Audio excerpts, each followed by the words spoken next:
একসময় ছিল মুসলিম সভ্যতার অন্যতম গুরুত্বপূর্ণ মসজিদ, অথচ সেই মসজিদটিতে শোনা যাচ্ছে না সুমধুর আজানের ধ্বনি। এমনকি নামাজ আদায় করাও এখন সম্পূর্ণ নিষিদ্ধ।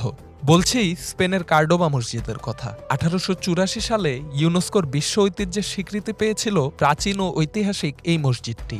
786 সালে খলিফা প্রথম আব্দুর রহমান মসজিদটির নির্মাণ কাজ শুরু করেন। মুসলিম বিশ্বের অন্যতম স্থাপত্যের বিস্ময় বলা হয় 1,10,000 স্কয়ার ফিটের এই মসজিদটিকে।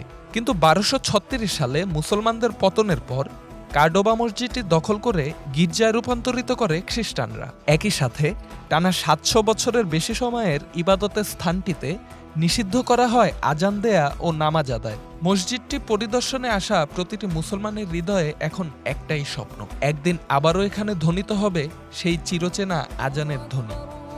الله أكبر